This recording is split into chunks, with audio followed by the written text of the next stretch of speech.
Hey everyone, welcome back to the show. I am so excited today for our next guest. He's an incredible man. He's written a very powerful book that everybody should go check out. It's called Unstoppable Self-Confidence.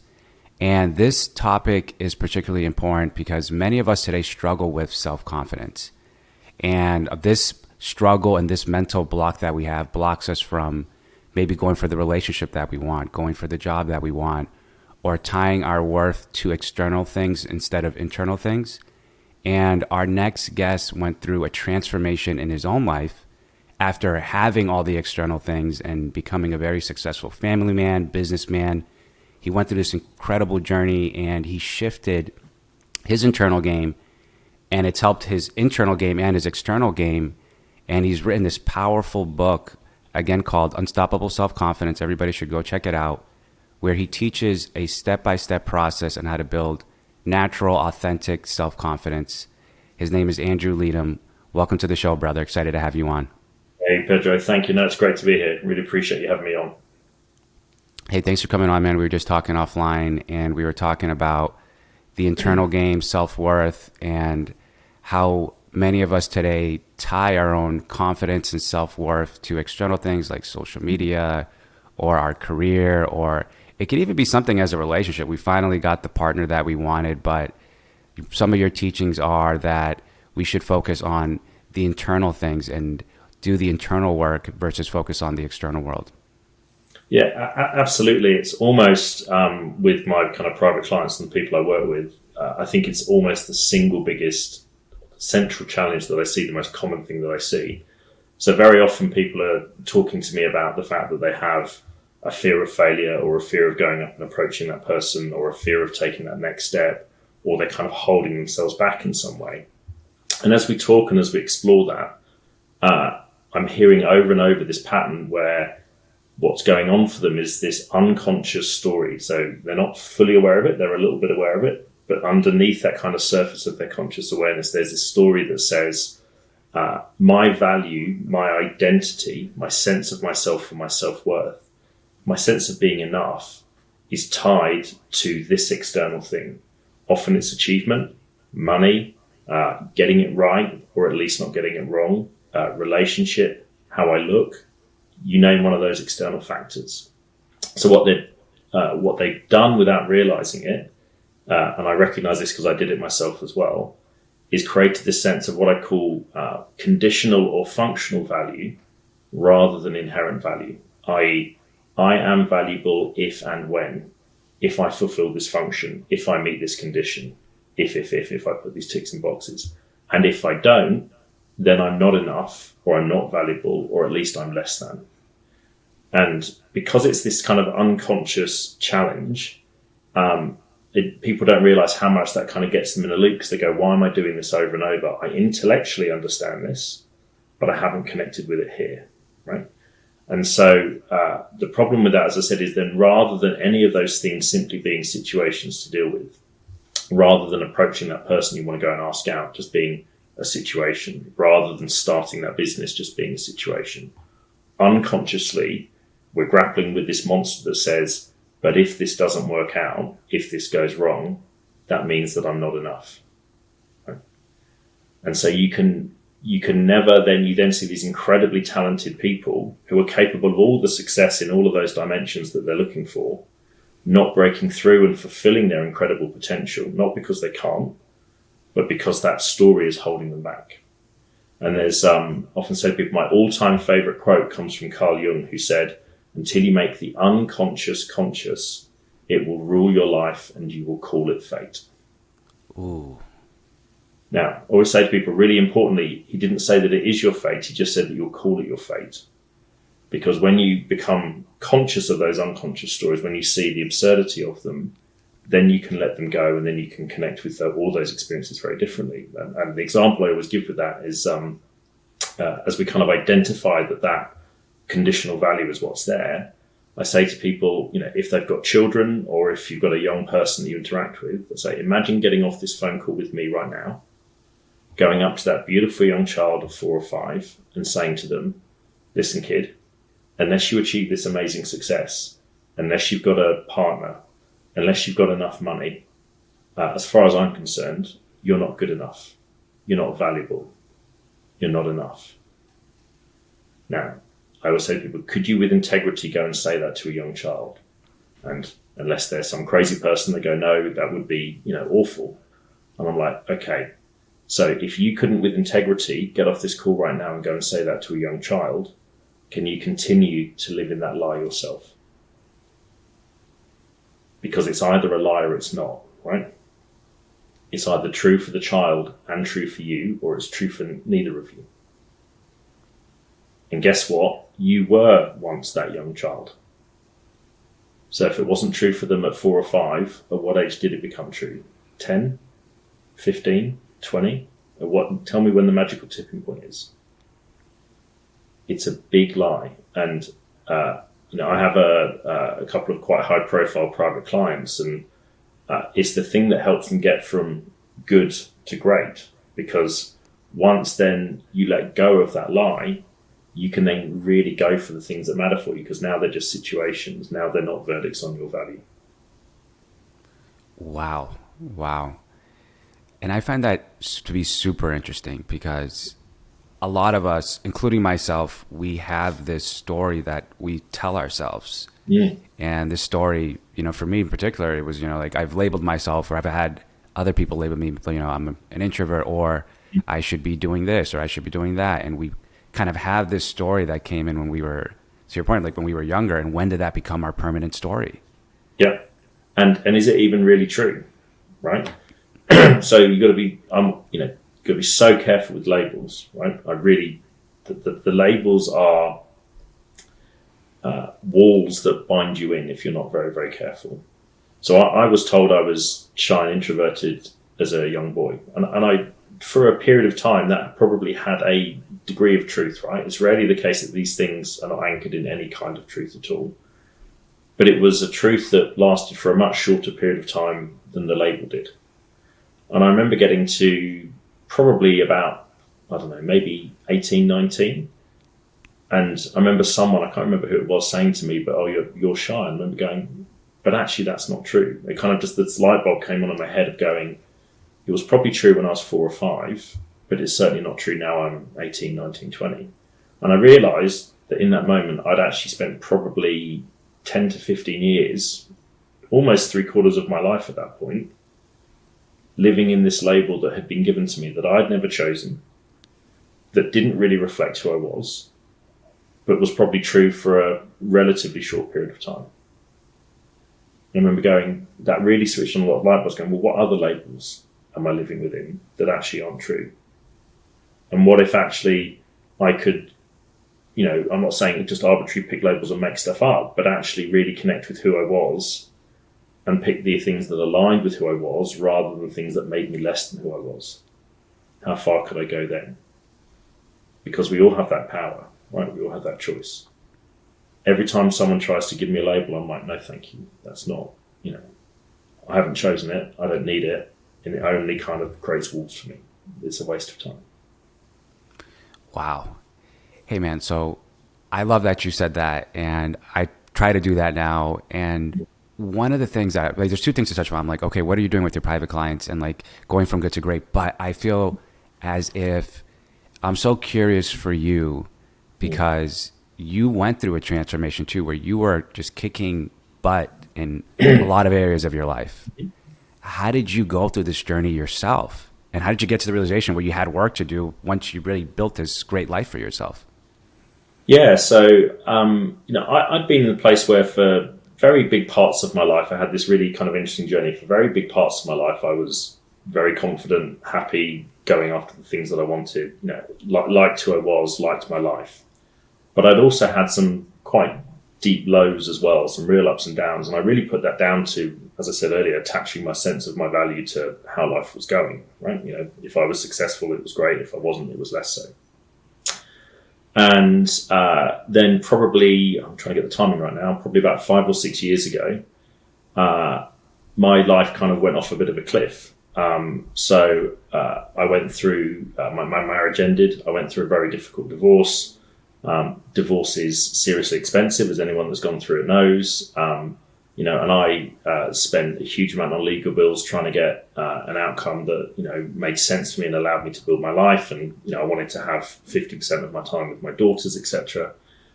And so overnight, I went from this position of being, married, a father, wealthy, successful, great career, all of those kind of ticks in boxes, all of those attributes that kind of, without me realizing it, made up my identity.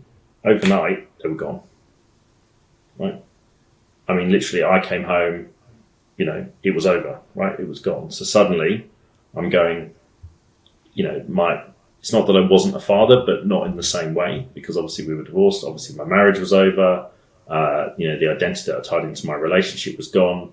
I got hit with all the legal bills, that disappeared, so all the money and the financial position disappeared very, very quickly.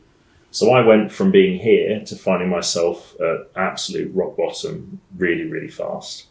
And I remember, I had one day where, the house was being emptied, and I literally remember watching, these vans drive off with, loads of stuff that was being emptied out of the house and my kids in the back of it. And I kind of stood there and I had nothing. Right? In this really condensed period of time, everything was done. Everything had gone. So all of those things that made up my identity, all of those things that made me feel like I was valid, I was okay, I was enough, all went. And so I found myself in this very difficult, dark place. And I knew as I was going into this divorce battle, effectively, that if I didn't get my head in the right place, if I didn't change here very, very quickly, I was going to probably screw up the rest of my life, right? Which didn't feel like a good answer.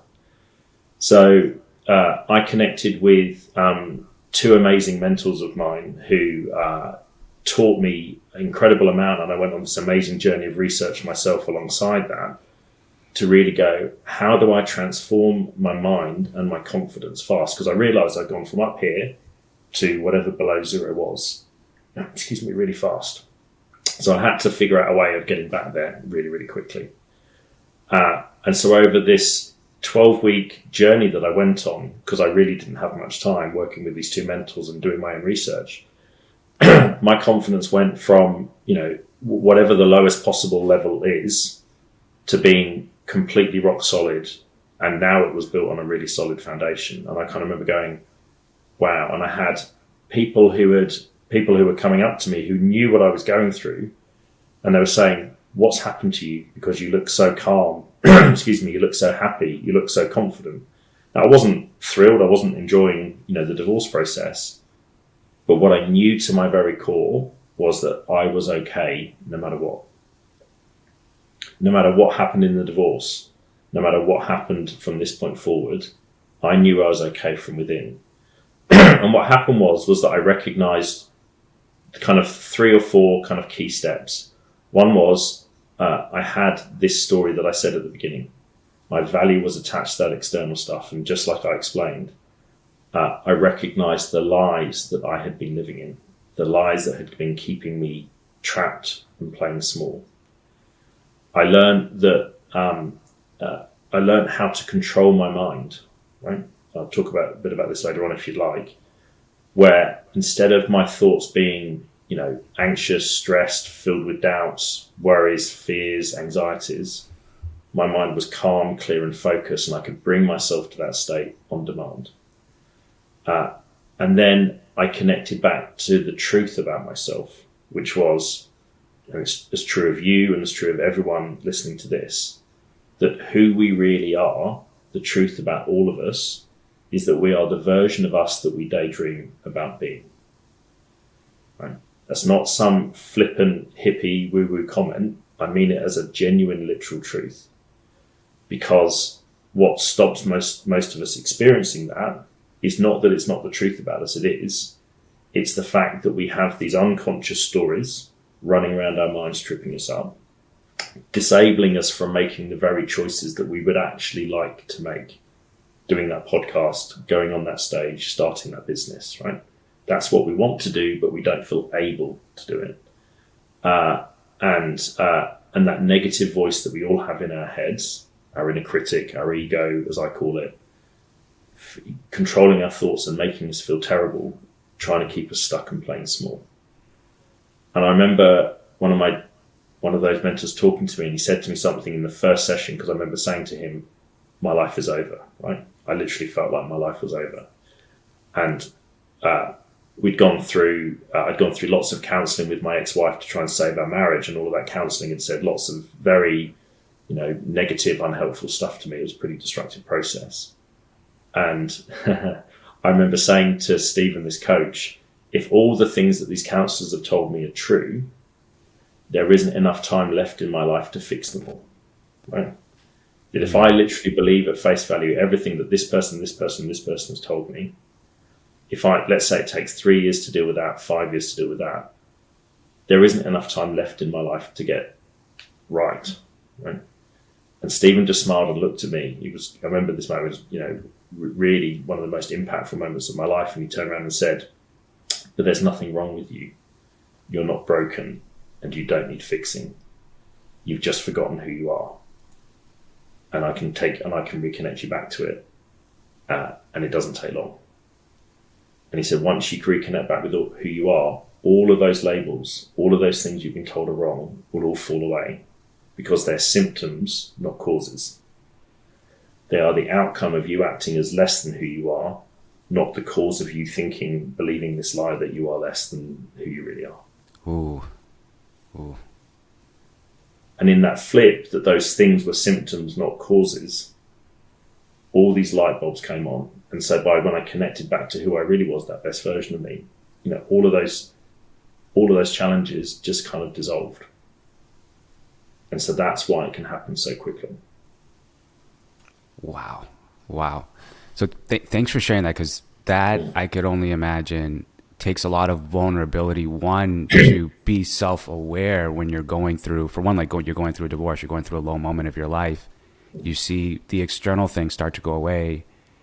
And I feel like a lot of us can, including myself, can look externally and look to blame, look to kind of look at the circumstances first versus looking internally. Yeah. And I find it super interesting that you're able to be vulnerable even through something as difficult as a divorce, go to mentors, and then while you're going through this process, to be self-aware and to be open, and then to actually almost like you've healed yourself by healing some of those stories that were in your brain from back in the day, really. Absolutely. Well, it's what's really interesting. I don't think you need to go through a massive life upheaval like I did, but I certainly think at times it really helps if you're really stuck in those stories, because you recognize you've got nowhere else to turn, right? Well, I was still with a life that kind of had enough of those building blocks in. It's almost like I don't want to look at it, because if I start pulling at that thread, where will it end up? Whereas I had no threads to pull on, right? The whole lot was gone. So suddenly all you have left is this, right? Everything else has disappeared. And so I always describe that moment where seeing my kids drive off in the back of the car, it was no fun at the time for sure. But I think it was actually one of the greatest gifts of my life, because it made me realize that everything that I had attached my value to was driving up my driveway at that time. Right? And so that was a real, if I ever wanted an illustration of how destructive it was to attach your sense of your value to those things, I had it right in front of me. And so then I knew that I had to, I probably couldn't have articulated it in this way at the time, but I certainly remember having that emotional realization that that was not a healthy place to end up, that my value had to come from here, from being who I am. Just like when we look at a young child, we never think that their value comes from whether they play the game the best. They're just amazing for being a young child and happy in the world. Well, still true for me, still true for you, still true to anyone listening to this. That's so real. Thanks for sharing that. Thank you so much for sharing that. And audience, listening, this is so good, because two things. One, today we're headed to, looks like we're headed to some kind of downturn where a lot of us may feel a certain pain externally when it comes to financially. And, financially that can leak into our relationship. It can lead to our mental health, and we can be very reactive and explosive in these situations. And then secondly, you know, when you go on social media channels, or even just the pressure of living in America or like the Western world, where so much of what we do and who we think we are is just like locked into like our career or a marriage, or, and then you actually saw a lot of this disappear, like you disappear in your driveway, as you said. Absolutely. And then you came to the realization, you're like, holy crap, like I've given like myself to, and my worth to everything in my driveway, and made that shift. That's incredible. It's a real thudding realization, and it's often the case that when you look at people who, I always find this really interesting, when you look at people who get a terminal diagnosis, right? Suddenly they get out of their own way massively because they realize that their time is limited. Now, what's actually happened for them is that those stories, that sense of their value being attached to all those things, in that moment of that terminal diagnosis, they see the absurdity of what that was. They see the illusion that it was that was holding them back. And so is it that they suddenly became capable of amazing things that they weren't 10 minutes before that terminal diagnosis? No. They've just seen the illusion. Now, as I said, none of us, you don't have to go through any of those things. You do just have to see the illusion. Right? And the minute you see the illusion, you'll recognize, because all of that time is limited, right? Might be more limited for others, but we've all only got limited time. And if you can see that and therefore see the illusion, then you recognize that we can be free to go for it. And it's interesting because so much of this comes down, when you think about it, what we're really worried about is what other people will think of us, right? It's really that sense of, what will these people think? You know, if I screw this up, what will that person I want to impress think? What will my friends think? Those kids at school that weren't great to me, what will they think, etc., etc., right? You know, and there's all the cliche quotes about, you know, you'd stop worrying about what other people think about you when you realize how little they do, and they genuinely do. And what's interesting is, because I talk to so many people, I can guarantee you so many people are caught up in the rubbish in their own heads, they don't have any space to think about any of you, right? Mm-hmm. And I find that quite a liberating thought, right? But here's the thought that really set me free on this, right? What I learned through going through this journey is that no matter what, literally no matter what, some people will like you and love you and think you're amazing. Some people won't care, and some people will think you're terrible, right? There is no magical path where everyone thinks you're great, right? No matter what you do, I don't care how much money you give to charity, how good looking you are, how rich you are, how much success you achieve, etc., etc. Now, again, I find that incredibly freeing, because when you recognize that there's no path by which everyone likes you, i.e. you are going to be criticized by someone no matter what, then you're free to stop asking yourself the wrong question subconsciously, which is, how do I get everyone to like me? And you're free to ask yourself the right question, which is, what am I prepared to be criticized for? Right? If I'm going to be criticized no matter what, what's the life that I'm prepared to be criticized for? What's the person that I'm prepared to be criticized for being? Because I can't avoid it. So now it's much better. I might as well be criticized for the things that make sense for me, rather than the things that keep me in a prison. Ooh. I love that you said that. I love that you said that, because for one, it's something that I battled so much early on, you know, like getting on stage, doing public speaking, or even in career. You know, I remember being in meetings like at work and being scared to say like something different, because I was like, what is everybody going to think about me? Or even, I still think about this today. I went to Toastmasters. Have you heard of Toastmasters? Like where you kind of go up? Yeah, so I've been doing Toastmasters weekly to kind of get out of my comfort zone. And I noticed every time I get up there and I start thinking about myself, how do I look? How do I sound? I end up freezing up, locking up. And then every time I just like forget about it. I'm like, I don't even care what I look like. I'm just going to go up there and just focus 100% on delivering the message. Then it's like a freedom and a peace that you have. And then I've won the Table Topic Awards. I'm like, oh crap, I actually won this. I'm actually pretty good at kind of freestyling and talking, but it's so hard to do, man. It's a hard thing to do. I feel like for all of us, it's because maybe we're just so kind of obsessed with what people think about us that we have to realize that people aren't actually even thinking about us at all. They're kind of worried about their own lives, their own needs. Well, if you want to get out of your head in those situations, the phrase I have in my head is focus out, right? When we're anxious, when we're depressed, when we're scared, we're focused in on ourselves, right? So on this call, or when you go to Toastmasters or whatever, my focus is focus out. How can I serve the people? How can I, as you described, how can I give my message?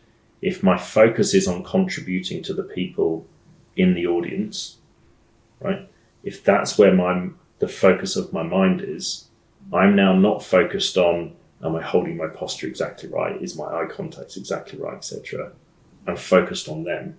I'm focused on contributing and giving my very best to them. Now, what most people miss is that energy is something we all pick up on, right? We're kind of quite hardwired to pick up on those things. And through that sense of the fact that someone is looking to give their best to you, you'll naturally bring in the whole kind of energy and the whole body language and the whole posture that people will want to connect with you far more on. So if ever I find myself going into, what do I look like? Is my, am I smiling right or whatever? I focus out. Take my focus from here out to here. Right? And you'll be amazed at how quickly, just through that shift in your focus, we control our minds through where we're focusing. That, as you exactly experienced, we go from feeling, anxious or in our heads to kind of calm, grounded and centered and delivering what we need to deliver. Ooh, brother, that is one of the most favorite things that's been said on this podcast so far. Focusing out and focusing out. And if we could all learn how to do that and get out of our own way, I feel like our lives would be just a lot easier. I had a client once who was both quite anxious and at times quite depressed. And what I said to them was, whenever you're feeling that, as a really impactful way of just starting to shift that dynamic, right? Go and find the people around you, the people that you work with, family, friends, focus out and go and just contribute to them. Go and imagine just giving love to them, giving affection to them, giving warmth to them, contribute to them, be interested in them. Because as you shift your focus from here to them, to giving to them, to being loving towards them, I almost guarantee you'll shift how you feel. Right? Almost guaranteed.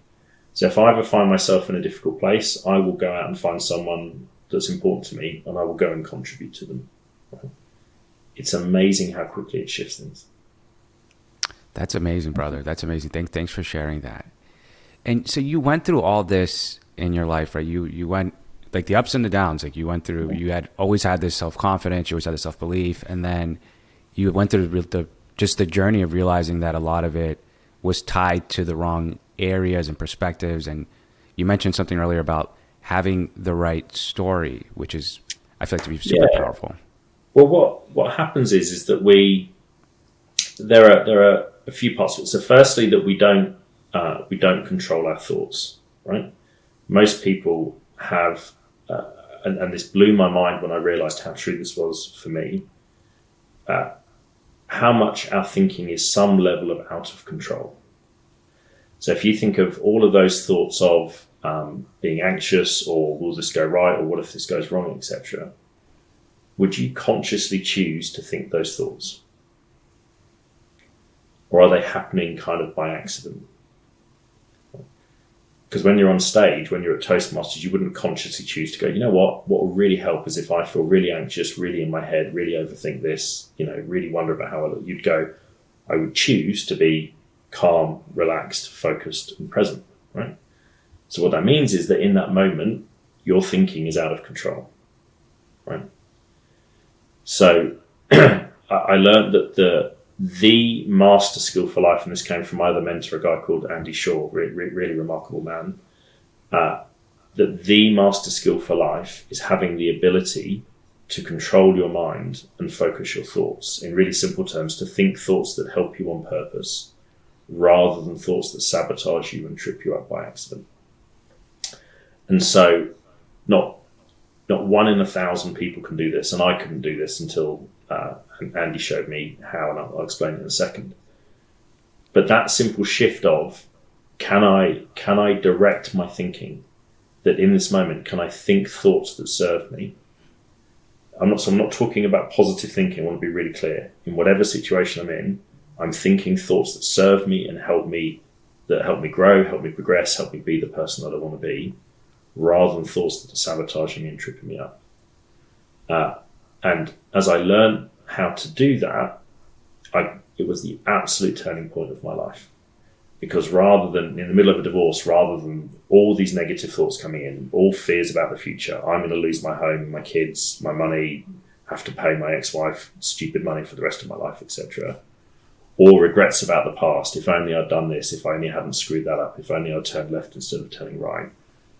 That was like bang, bang, bang, bang, bang in my head the whole time.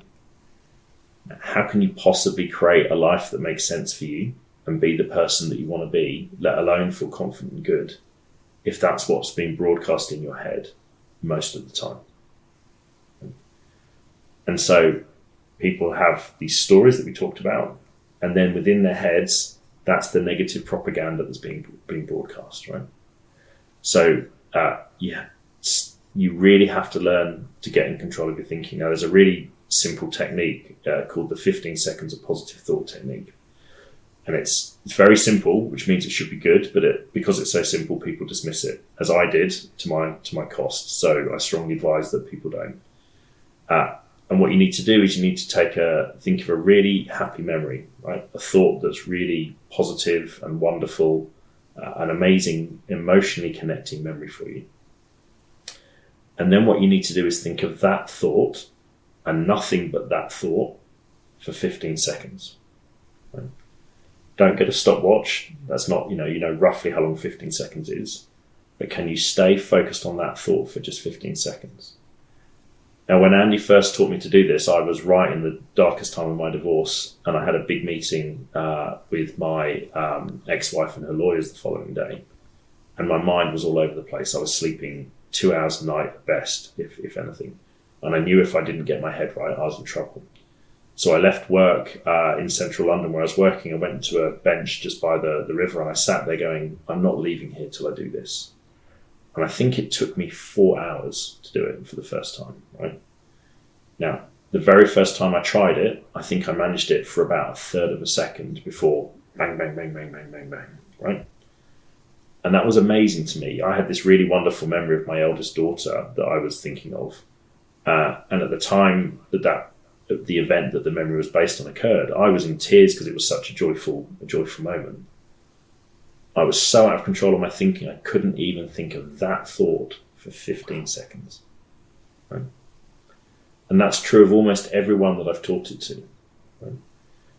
And so, as I said to before, suddenly at that point where I was able to do it for just 15 seconds, I had a moment of peace and calmness that I hadn't had for such a long time that it felt incredible. And then I practiced doing it again, and then again, and then again. And because it's only 15 seconds, what it means is that I can reset my mind consistently throughout the day, right? So that nearly the whole time my default state is calm, confident, relaxed, clear-minded, and focused.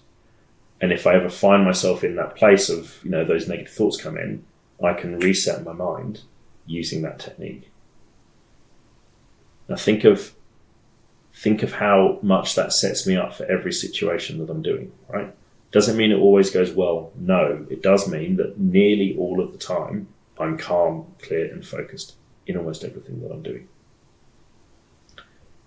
Whenever I'm doing a business meeting, whenever I'm doing a big talk, whenever I'm having to deal with any form of conflict, whenever I'm looking to go and approach someone, whether I'm going to go and do a podcast, go on stage, I can control my mind so that I think thoughts that help me on purpose. And I've got a structured process for doing that, which means I can do it on demand. Wow. And by the way, I was going to point this out. I was actually going to point this out offline, but you have the most calm, energetic, but calm, confident demeanor. Because I'm actually, guys, I'm going to obviously release the video of this, but this brother is just so relaxed. And you bring a relaxed feel just to every engagement. You're fully focused, you're fully present. and your state is just this, like, it's a focused state. It's a very focused, calm, peaceful state, and it's pretty amazing. And that's exactly how you can do it. And so it's not a superpower for me. I've taught loads of people to do this. Andy, I know, has taught loads of people to do this. It's available to anyone. And you can use it literally as an on-demand structured process to getting yourself in that calm, relaxed state. So imagine making that. And I always think, if I do this 5, 6, 7 times throughout the day, because it's only 15 seconds, that means nearly all of the time, that's the state that I'm in. Because your default state is the state you're most often in. Right? Now, the other part of this, just to kind of, the really big thing that I learned is that the journey back to confidence is completely different to the one that most people think it is. It's not about learning anything. It's about unlearning all of the unhelpful, limiting, damaging, wicked ways of thinking that most of us get taught growing up. And so one of the big parts of that journey that I take my private clients through, or that I went through as I was learning this myself, was here's all these ways of thinking that we get taught that are unhelpful, right? We get taught that that this sense that your value comes from achievement, right? And that's a big one. We get taught that lots of people have this dynamic of people pleasing, right? That you should please others, right? And we think that that's a good thing. It's not at all, right? I talk a lot about the difference between what I call niceness and kindness, right? Niceness is I will do whatever anyone else wants me to do in order to get their approval, love, validation, affection, love, etc. Kindness is I'm a good person and I will do the right thing even if it means upsetting someone. Far more harm has been caused by nice people than by the most evil people in the world, because they acquiesce to the evil. I always say to people, I am not a nice person, nor do I aspire to be. I am a kind person. Right? And there's a huge difference. We get taught that it's bad to fail, right? Most people think that they understand that because they can say the quote. Very few people live it. Right? We think that getting it wrong, because we're taught in school that if you get 100% on a test, you're really smart and really capable and really talented, and that if you fail in some way, then you're less so. But if you look at all the most successful people in life, you see the people that have failed more than anyone else. But we're not taught to experience that at school. We're not taught how to embrace failure as the friend that it is. We're taught that in order to be accepted and liked and loved, we have to in some way be someone that we're not, right? We have to be inauthentic. And inauthenticity is a real problem, because I always think of our authenticity as this big filter, right? You cannot be friends with all 7.5 billion people in the world, right? It is a foolish thing to even try. So what you're looking to do is to find the people who are right for you. How do you do that? By being absolutely who you really are, the best of who you are. That will filter in the right people for you, and it will push away and filter out the wrong people for you. So if you're being quote unquote rejected by a bunch of people for who you really are, you should be thrilled, right? Because you're getting the wrong people out of your life and therefore making the room for the right people to come in. What most people do is they be who other people think they should be. They install the wrong filter because they're being inauthentic. And so what they have is this combination of some people who are kind of right for them and a bunch of people who are not right for them. And then they wonder why their life doesn't make sense. Right? We get taught perfectionism is a good thing. It's not. Right? We get taught that we should worry in ways that are just completely destructive, right? And a million other things. And as you peel back these layers of all of this bad thinking, I go through all of these in the book, you go back to who you always were. So confidence isn't changing away from who you are in order to become someone else. Confidence is peeling away all of those limiting stories, all of those misunderstandings, all of those bad ways of thinking that we get programmed with, to go back to the amazing person that you always were. The lie in self-development is you have to change away from who you are in order to become one of those amazing people. It's absolute rubbish. You get rid of all of those bad ways of thinking to become the amazing person you always were in your absolutely unique way, which is how you access your greatness. And it's a completely different journey. Wow. Wow. That is something that is just amazing. Like, thank you for sharing that. Guys, this is some really good stuff. And it resonates with me because of the transition I've had to make over the last 10 years. So I'm 34 now, but initially in my career, and I say really up to like the last 3 years, the inauthenticity thing is real. Like, you live like you go after the careers because it's got some, like prestige behind it. And then you're in these careers and you're wearing a mask and you're being fake and you're trying to be somebody that you're not.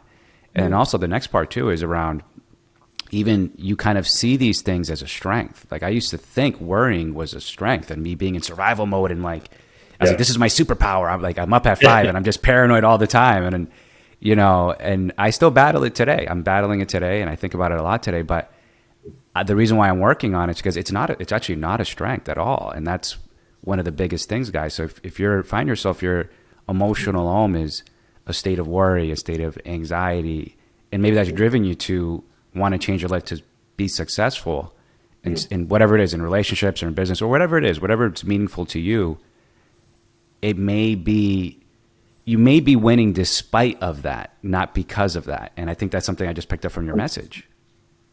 Yeah, absolutely. Worry has at its core this false sense that worrying keeps you safe, right? It doesn't at all. Because, so it doesn't mean, we think the underlying thought pattern behind it is that if I kind of scan the horizon constantly for everything that can go wrong, that keeps me safe, right? And if I don't, then somehow I'm opening myself up to great danger, right? It's a false choice. It's an illusion of keeping you safe, not the truth of keeping you safe. There's a lot more to it, but in straightforward terms, why is the choice to worry or not worry, as opposed to be conscious of the risks, be well prepared for them, be conscious of the opportunities, be well prepared for them, and then move forward in the direction that serves you. You are not serving your life or making your life safer by having the overwhelming majority of your mental and emotional focus and resources focused on what could go wrong, rather than the appropriate conscious awareness of the genuine risks, putting in the right plans to kind of minimize those in a sensible way for you. And then once you've done that, focus completely on the opportunity with that platform underneath you and go big. Because I would argue that if you go and create all of the success that you really want, let's assume that's in a financial sense, you will be safer at the end of that. Now, what happens is when people think about starting that business, because of that training of worrying, what they've trained their minds to do unconsciously is show them all the ways that it will go wrong, all the ways that it won't work out, all the things that could be of great risk to them. And so therefore at the end of and you think of starting a business, what does your mind feed you? It's bang, bang, bang, bang, bang. Here's all the things that could go wrong, right? Whereas if you want to achieve those things, I'm not saying don't be aware of them, but you want to be just as aware of all the ways that it could go right? They're both future hypotheticals. All I'm inviting you to do is to see all of the truth instead of part of the truth. Right? And when you see that, when you really recognize that what worrying is doing is, if here's the whole spectrum of your reality, worrying is getting you to focus on this much of it and only this much of it. Right? And it's getting you to be blind, literally blind, because you might say, well, I kind of recognize it, but I don't think that's realistic, right? Blind to all of this great stuff that's available to you. Thanks for sharing that. So we live in this illusion. Oh, sorry, go ahead. And so we live in that illusion. We live in that illusion that says it's the smart thing to do to be worried, to focus all of our mind's attention unconsciously on what could go wrong.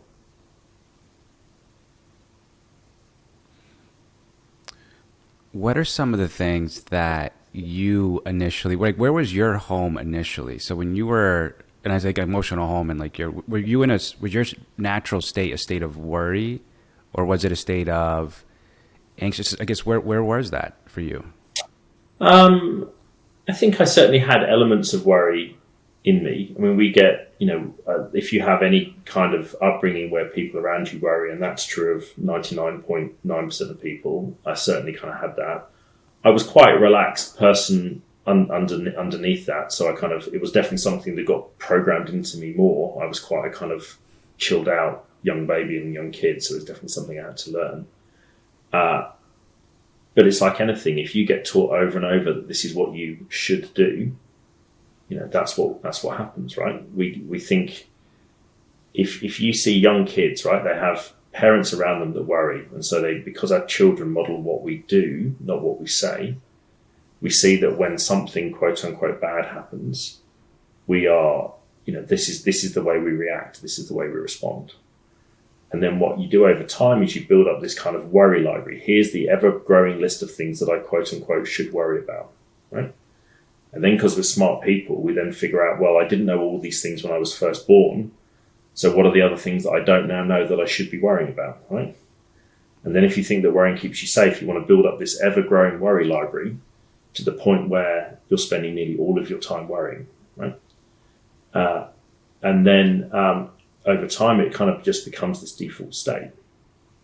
Well, all the most successful people do is that they, as I said, they're aware of the risks. The choice is not to kind of willfully ignore them. They're aware of them, but they direct through controlling their thoughts the majority of their focus on the opportunities that are right there in front of them. So the choice is to not worry or not worry. The choice is to be conscious, as I said, conscious of the risks, focused on the opportunities.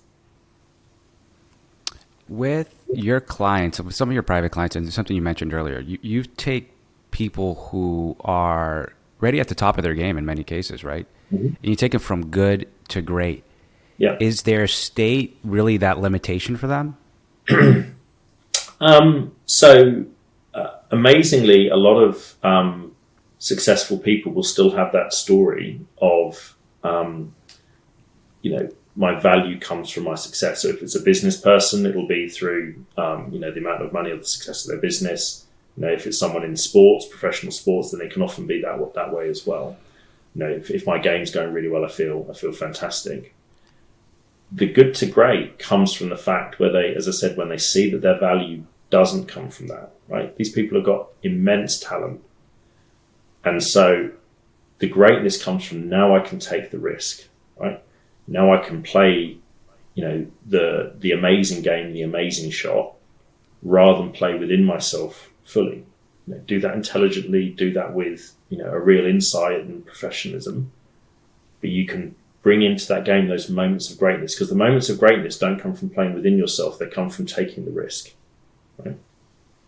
If you look in, say basketball, your Kobe's, your Steph Curry's, your Michael Jordan's, these guys, they played the percentages, but at the moments that counted, they were able to take the big risks, right? If you look at Elon Musk, he does most of the things really well, and in the moment that counts, he takes the big risks, right? But he can do that because there's no sense that their value, if the play doesn't come off or the move in business doesn't come off, there's no sense that their value as an individual is any less. Ooh. And that's what takes them from great to really breaking through to a different level. Wow. Man, I am so pumped to have you on this show. This is why I do this. I've started doing this show is to give people access, and not just people, myself too. It's just, the level of information and the strategy and the information you're giving, it's just amazing. And it's amazing because I feel like this one thing, fear of what other people think, and the fear, if you think about the deeply, so you said, it's really based upon our values. So we won't take that risk because we're not even worried about what we're going to get. We're kind of worried about what happens if we don't get it, Absolutely, 100%.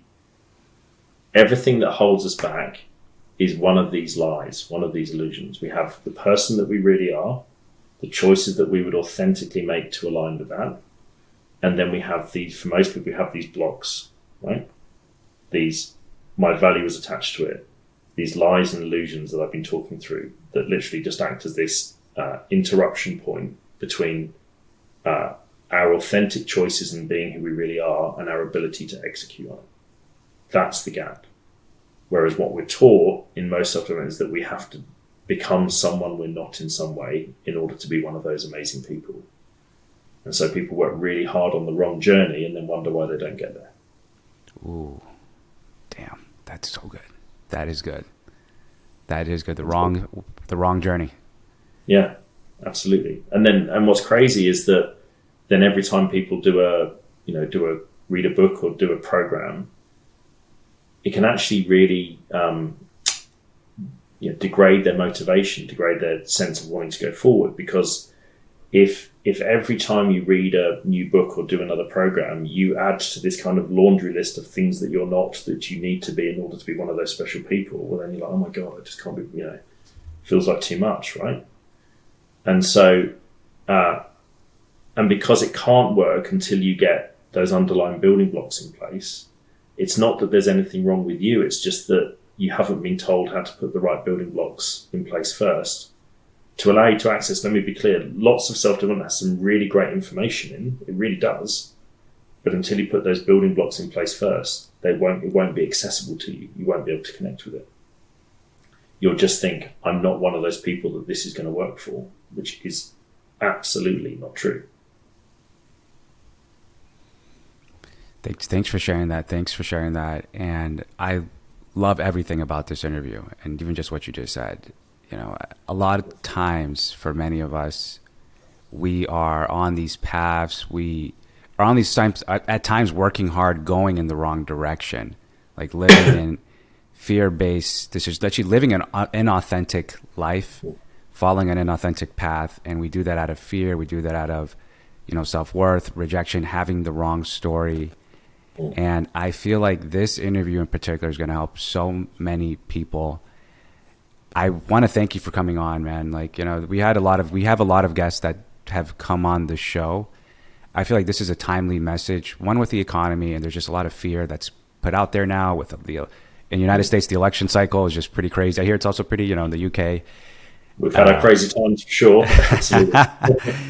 It's a crazy time, and there's just a lot of fear that's put out there. And, the mental health space now, from what I've been reading, and it's even the younger folks too. It's like, 18 to 25, I'm reading that they're looking up, how to heal from things, how to change their story, how to build self-confidence, even on TikTok and these platforms. So it's so timely.